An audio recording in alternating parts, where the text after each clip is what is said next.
Elon Musk's ex-girlfriend and baby mama is calling him out. Now, don't forget, by the way, Elon Musk is like a 68-year-old man, old as fuck, literally withering, and for some reason, he is out here dating and impregnating women that look like they're 20. I guess that's what billionaire conservatives are into. You know, they aim as young as they can get away with. That's just what they do. That's just what they do. Now, Ashley St. Clair, she actually was a conservative grifter for a while, like conservative public figure. She was very loud and proud about dating Elon and being right-wing and supporting his politics and all that cringe shit. And so the idea that she would flip on him and do this sort of, run of progressive media doing a tell-all on Elon could mean one of two things. Could mean that she's genuinely, through experiencing Elon Musk, realized how wrong she was and has joined the side that is not fighting to keep her oppressed and is now exposing Elon with the sensitive and unique info she has on the guy. Or she is just trying to grift and get in good with the left now that she and Elon are broken up and she doesn't have much to offer the right anymore. Could be one of those two scenarios, and there's been a pretty big battle between progressives and liberals and everyone on the left over whether or not Ashley St. Clair is someone who should be platformed or accepted within the left. And I'm going to be honest, I don't really have a strong opinion on this, to tell you the truth. I really don't. As far as Hassan and, next, Hassan Piker and Mehdi Hassan, who both interviewed her, as we'll be getting to in a moment, go, I don't really mind that they platform her. I do think that the things she's saying on their platform are more beneficial to the left than the idea of giving her a platform could ever be detrimental to it.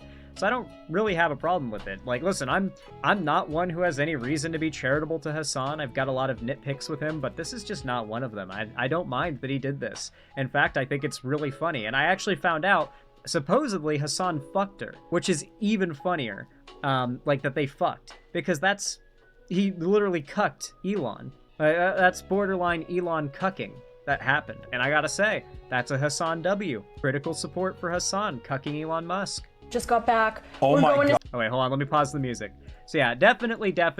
Just based on my vibe detector, they definitely fucked. Just looking at them both here, yeah. San Francisco on Thursday. He wanted to fuck you, so you leveraged that to get an interview for Babylon Bee? I was a Babylon Bee employee first, okay? I was a Babylon Bee employee first. So I was like, let me do a solid for Seth here. That's crazy. And so then we were on the plane there like 48 hours later. And then Yeah, she was like a full-on working for Babylon Bee, which if I'm not mistaken is like a Zionist right-wing satire, political satire outlet. And listen, if I'm calling something Zionist, it's like pretty into it. You know what I mean? Like, I don't throw that word around lightly as like an insult. But yeah, they're like up Benjamin Netanyahu's ass. Or I should say Benjamin Netanyahu is up their ass. So it's really funny that now she's doing like the woke thing with Hassan, because she was at least working for a company that's super pro-Israeli Likud party or whatever the fuck Netanyahu's party is called. I don't know how to pronounce it. I just know it's spelled Likud.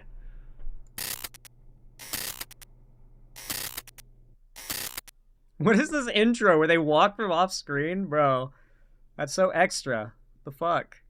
No, normally I use this one microphone, but you're live right now and come into some Hank Pecker slop and this news on that chick IDK, I don't know the details of this news nor care much, and it's from like 4 days ago, so also meh.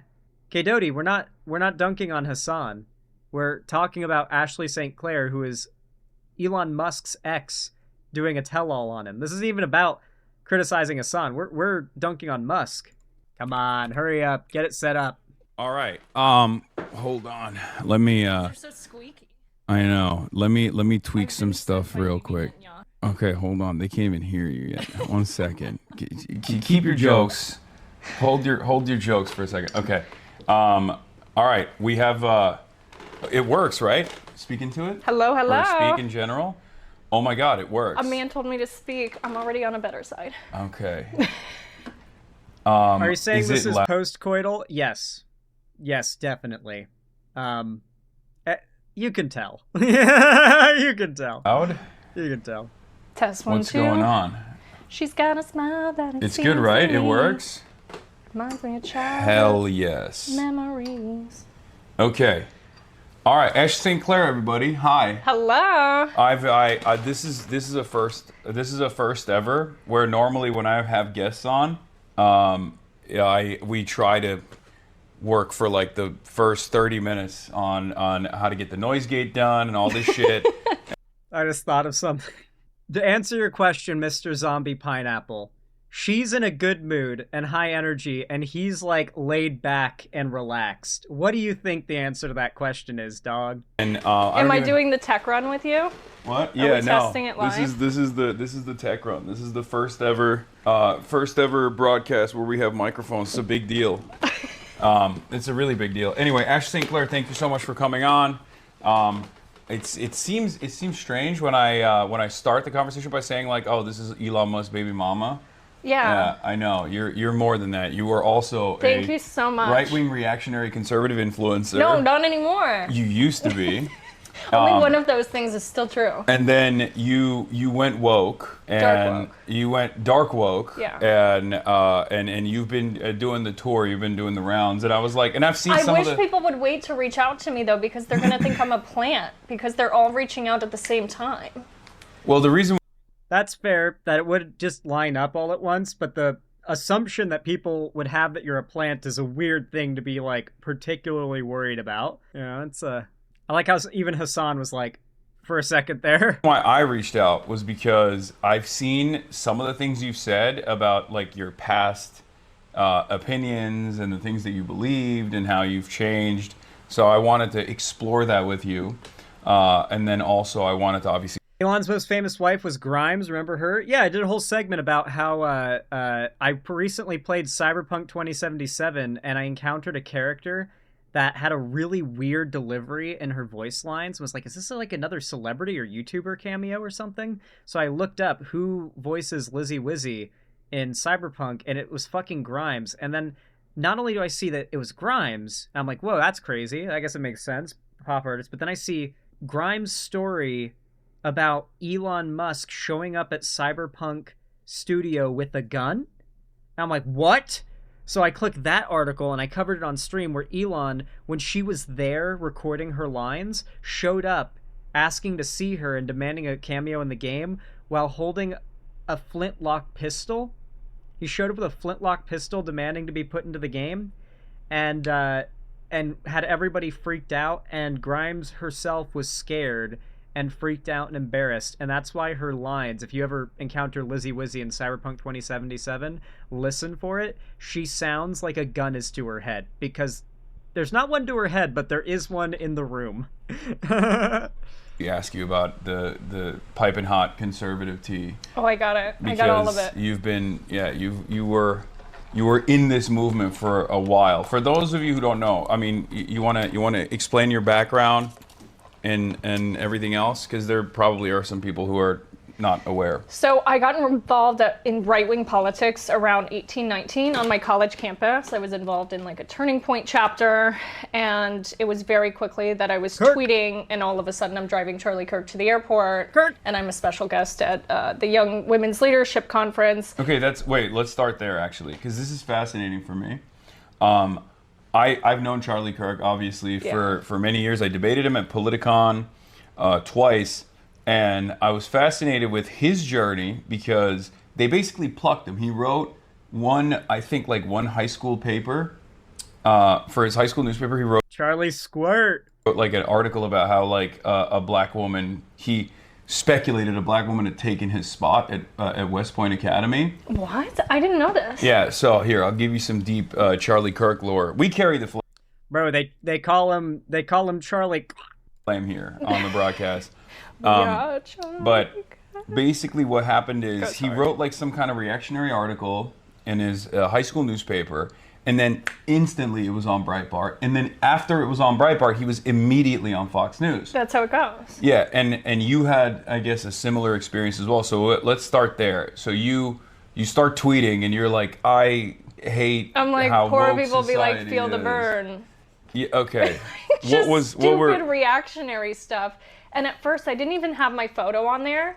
And then I was like, wait a second, this will fly. And so then I uploaded Oh, so you were like, I was just like anon shit posting. Ah, okay. And then once I uploaded the photo and started going live on Periscope, it was over. Mike Cernovic and Jack Posobiec found me.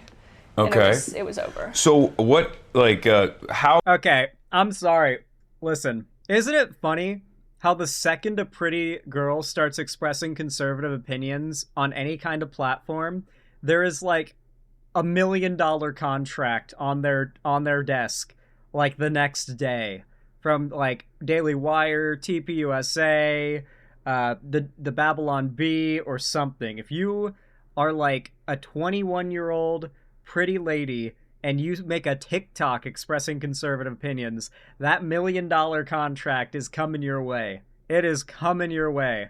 Like, unironically, with how many chud incels are like, these women got it easy with OnlyFans. Bro, these women got it easy with the option of just starting up a TikTok account and saying conservative shit and getting an easy, like, lifetime career on Fox News. You know, like, talk about having it easy. Like, ironically, it's not OnlyFans. It's the grift, the pick-me grift. Oh, let's go even further beyond that, though. Let's start at the beginning. Like, how did you become right? Not that she's being a pick-me now. I'm just kind of in the past when she was a chud. Wig. So right before I started my freshman year of college, Trump had a rally on my campus, like my new campus. Mm-hmm. So if you look in my photos, it'll just show a Trump rally that I'm at, and right next to Trump, and then I start college. And then I'm at Why Young Americans for Liberty, and then Turning Point, and that was it. But how did you like develop your worldview? Like, what was it? Were you just like? I didn't have one. I was just very impressionable, and I'm like, this seems so cool. Like, So in your mind, you were like, it was more realistic. so, I want to be a part of the in group, and maybe it was like the cool frat guys or whatever, and they were all like, I guess, I don't know. Sort of. I also right-wing? I went for philosophy, so I liked being like the contrarian token conservative in the philosophy class. Classic. Yeah. But I didn't know what I was talking about. I was talking about healthcare, and I was on my dad's plan, so. Yeah.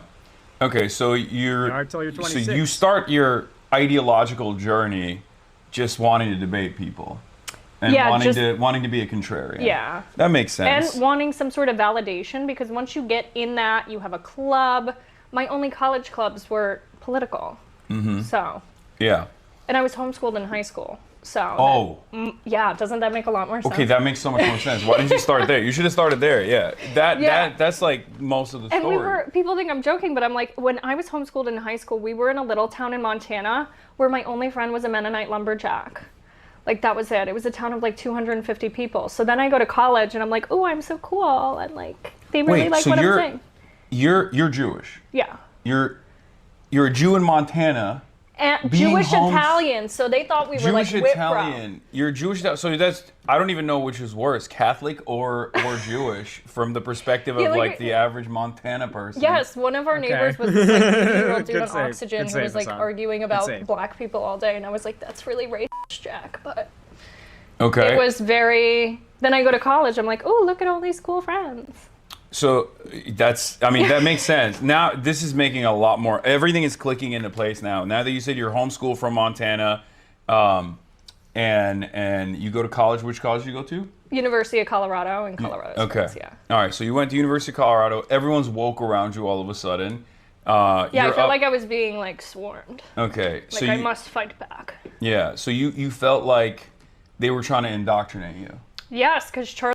Hey, Natalie Cybertips, thank you for the $5 super chat. I appreciate that, my friend. Thank you. Says, so in order to feed my cats, I should LARP as a conservative. I mean, I'm just saying, if you made a TikTok and started, I don't know, like cosplaying as popular anime girls and talking about conservative politics, I'm just saying, like, they're going to find you pretty quick, and they're going to start offering you money to say that stuff on their platform. Charlie Kirk said to watch your professors. Yeah. I was like always looking for Thank that you. professor For $5. watch list content. That's crazy. I didn't know It was that like anyone content. that you were a whole ass nerd. That's crazy. Yeah. All of the Young Americans for Freedom guys are always so nerdy, I feel like. Well, I Wait, grew up with brothers too, so I just played video games. Like I would do LAN parties, like LAN parties, playing Age of Empires till like 2 a.m.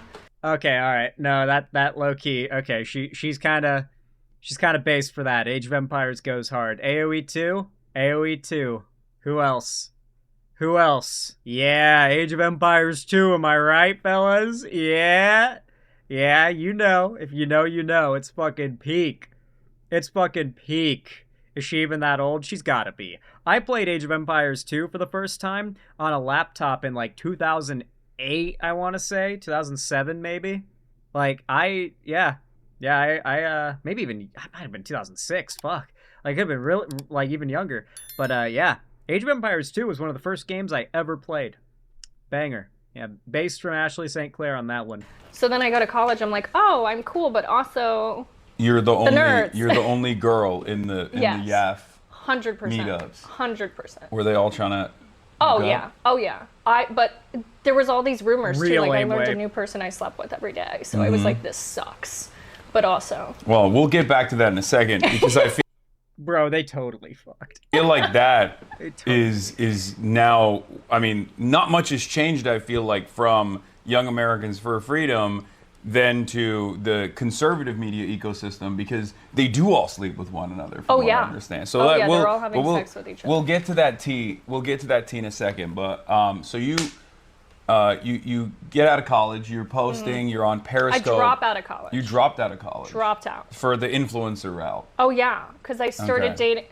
Who'd you start dating? Do you know who DC Drano is? Oh my God.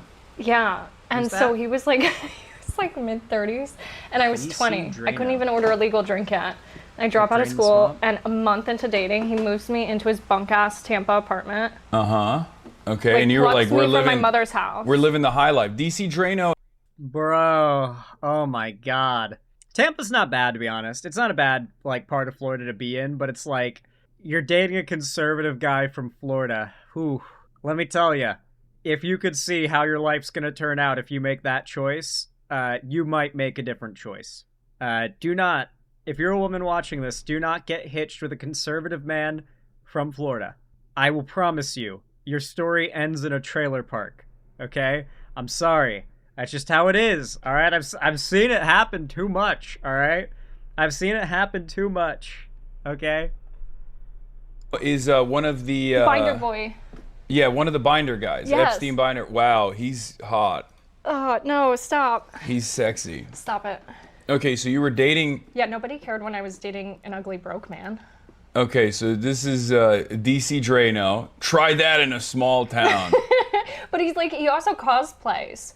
Oh, he does? He has hands that are softer than mine, and then he will like wear this costume. hands. He will purposely leave mud on his truck and like scream, and he's like, people expect Drano to have mud on his truck. Like just batshit. But so then he tells me, he like molds me. I'm like this perfect little 20-year-old influencer. He's like, here's what you post. Here's what you hold on the signs. Like he's telling me what to write on the sign outside of the ICE detention center.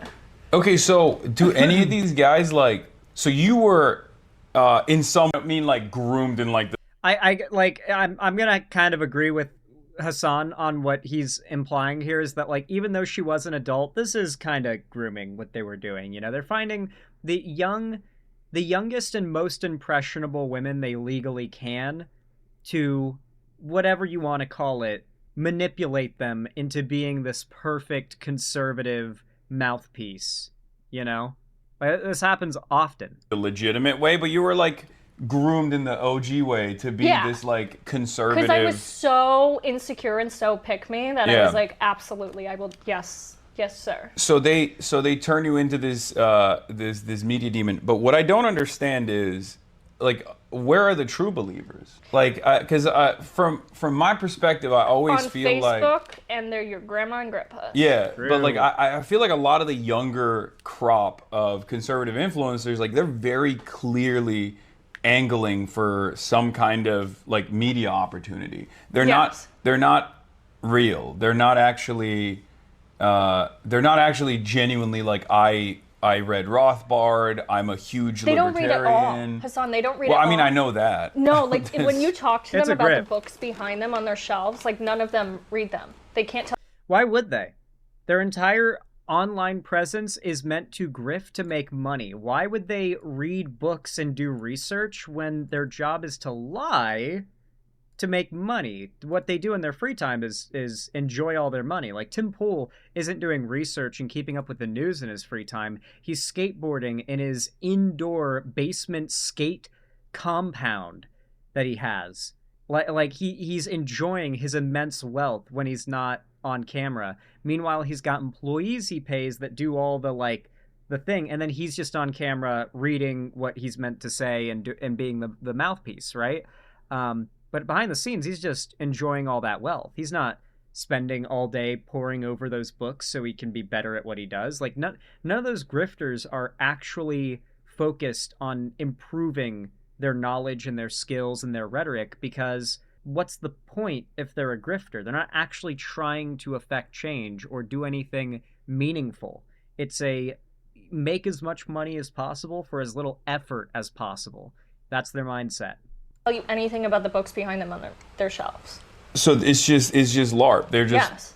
fed talking points, and they're just repeating And those putting talking mud points. on their trucks. I would go so far as to say, and I hate to, I mean, this is not even giving him credit at all, but like, I think that's part of the reason why Nick Fuentes has so much appeal, is because he is like, he can demonstrate basic literacy and competence and a more sophisticated understanding. Like he has a worldview. I mean, he's a heinous little neo-Nazi creature, but like it is obvious that he comes from a background where he has more of a genuine interest in this He kind reads of more thing. than most of the people on Fox News. Yeah.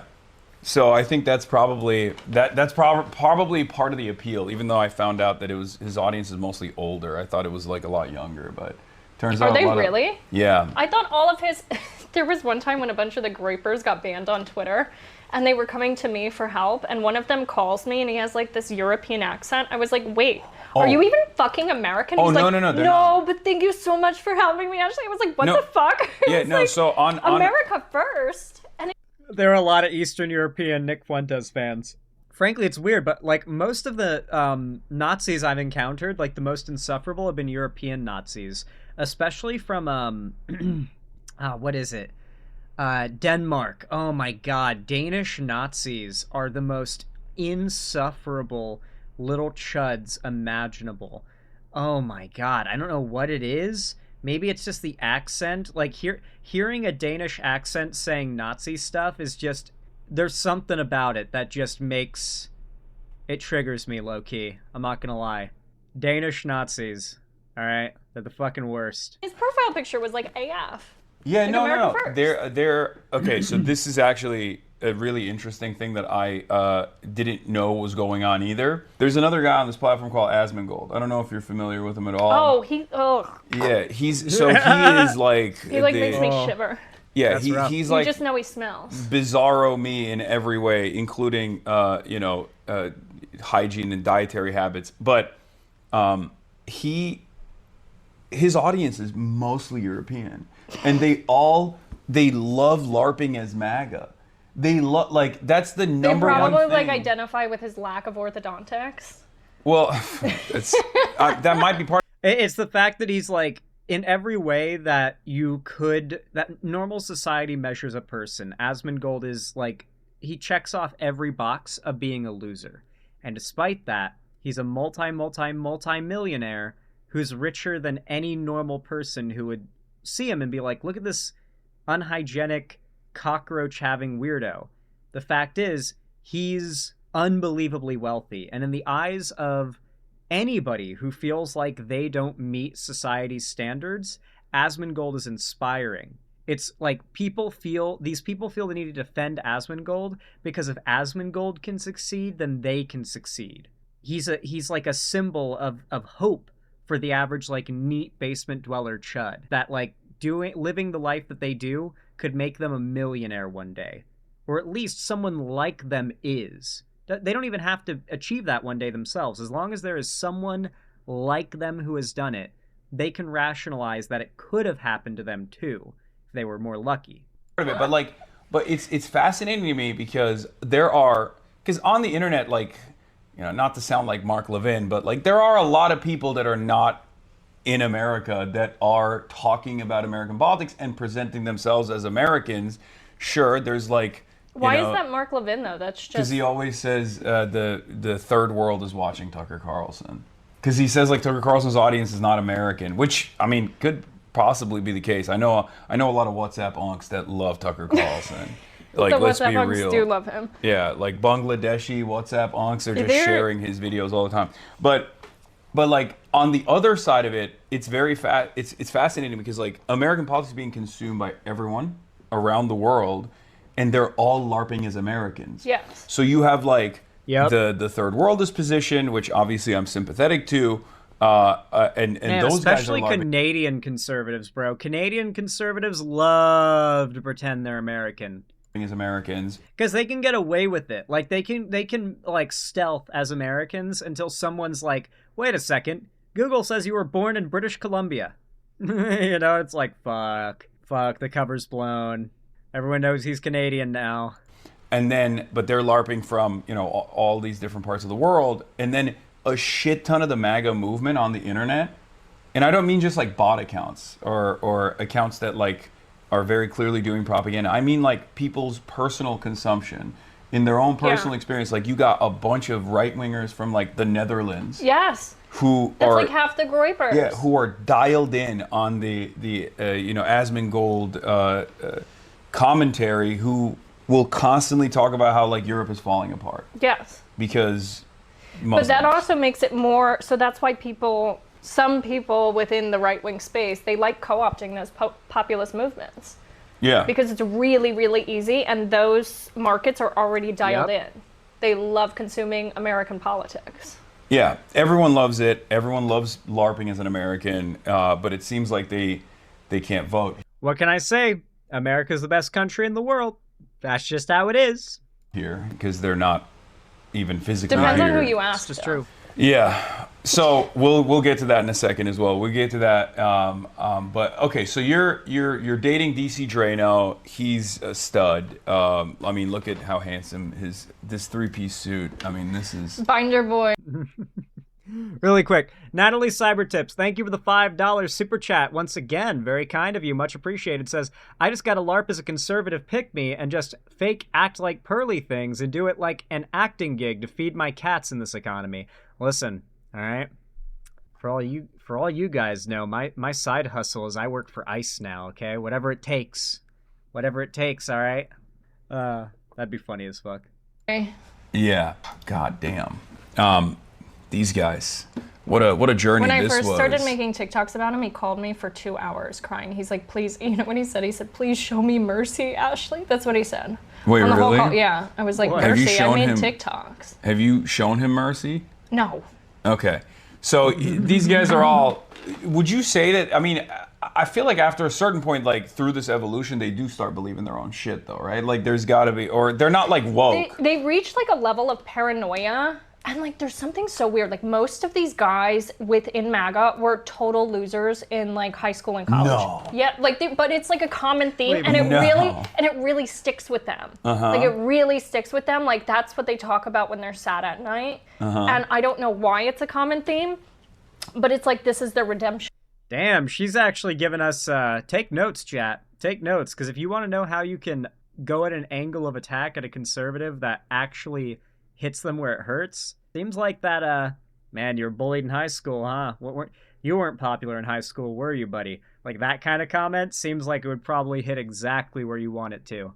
Now he's like, I'm cool, everyone loves straight up. But they're not. No. And they're, do they recognize that? They must, right? Because I feel like this was a big grievance for Donald Trump too. Like, something that animates Donald Trump is the fact that he never got mass appeal or broad appeal from liberal intelligentsia. He grew up in New York. Palm Beach didn't want him. Yeah. That's why he started Mar-a-Lago. Yeah. They're like, he's too weird and blunt. Yeah, and he's rude. He's a slumlord, and he He's was white too. trash. Yeah, he was nouveau riche. He was too gauche. Like he wasn't old money. So the New York elite never saw him as one of their own, and I think that's what a lot of that resentment. That's where a lot of this resentment comes from. And I feel like there's a different version of that within the conservative Yeah, no, he's like, I'm going to rename space. everything after me. You're never going to be able to not look at me. I'm going to be on your bridges, at your airports. I don't understand how the Republicans don't think that's crazy. Because I get it. It's a cult. They can say, I'm coming from a place of spite or whatever, scorned woman. But I don't know how they look at all of this, and they don't think it's insane, objectively. I mean, the craziest thing is, like, Republicans hate, at least if there's one consistent principle that Republicans are supposed to hate, it's like wasting taxpayer money, right? Yes. Like, small government. I hate when the government's stealing from me in the form of taxes.